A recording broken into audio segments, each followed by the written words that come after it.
ഉസ്താദുമാരൊക്കെ ഉണ്ട്.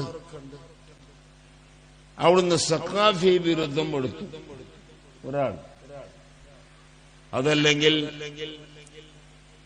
റയീസുൽ ഉലമ സുലൈമാൻ ഉസ്താദിന്റെ ദർസിൽ യഹ്യാ ഉസ്സുന്നയിൽ പഠിച്ചു, വർഷങ്ങളൊക്കെ പഠിച്ചു. അവിടുന്ന് അഹ്സനെ ബിരുദം എടുത്തു. എന്നിട്ട് അവൻ AP ഉസ്താദിനെയും ബഹുമാനപ്പെട്ട റയീസുൽ ഉലമ സുലൈമാൻ ഉസ്താദിനെയും അതുപോലത്തെ ഉസ്താദുമാരൊക്കെ തള്ളിപ്പറഞ്ഞ ഹംക്ക്, ആ ഹംക്കിനെ പറ്റി പിന്നെ എന്ത് പറയാൻ പാടുണ്ടോ? അഹ്സനെന്നോ സഖാഫിനോ പറയാൻ പാടില്ല, അത് ഹറാമാണ് പറയുന്നത്. ഇതാ ഞാൻ പറയും. ഇന്നിപ്പോ അങ്ങനെ നടക്കുക.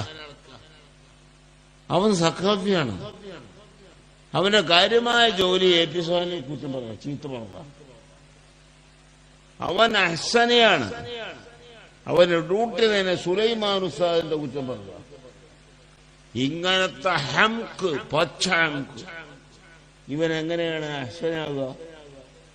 അതല്ലെങ്കിൽ അവനെങ്ങനെ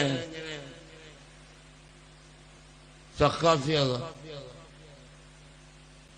ഇത് ഞാൻ വെറുതെ പറയുന്നതല്ല, ഇത് വലിയൊരു സംഗതിയാണ്. നമ്മുടെ മനസ്സിനെ അങ്ങേയറ്റം വേദനിപ്പിച്ചു കളയില്ലേ? ഇങ്ങനത്തെ പറ്റി അത് പറയൽ പാടില്ല, തെറ്റാണെന്ന് ഞാൻ പറയുന്നത്. ഞാൻ വെറുതെ പറയുകയല്ല, ഉലമാ മുഴുവൻ പറഞ്ഞതാ. ബഹുമാനപ്പെട്ട റയീസുൽ ഉലമ പറഞ്ഞു, ഇതുപോലെ ഒരു പരിപാടിയിൽ ഞാൻ സമസ്തയുടെ പ്രസിഡന്റാണ്, ആ സമസ്തയുടെ ജനറൽ സെക്രട്ടറിയാണ് ബഹുമാനപ്പെട്ട സുൽത്താൻ കാന്തപുരം ഉസ്താദ്. എന്നിട്ട് ഞങ്ങളെ തള്ളിപ്പറയുന്നവർ അവരെ പറ്റി സഖാഫി എന്നോ അഹ്സനെന്നോ പറയുന്നത് തെറ്റാണ്, നമ്മൾക്ക് പൊരുത്തമില്ലാത്ത സംഗതിയാണത്. എത്ര വലിയൊരു വാക്കാണ്! ഞാനത് കേട്ടപ്പോ എന്റെ കണ്ണിൽ നിന്ന് ഓർക്കാതെ കണ്ണുനീർ വന്നു. പ്രയാസത്തൊന്നില്ല പറയുന്നത്.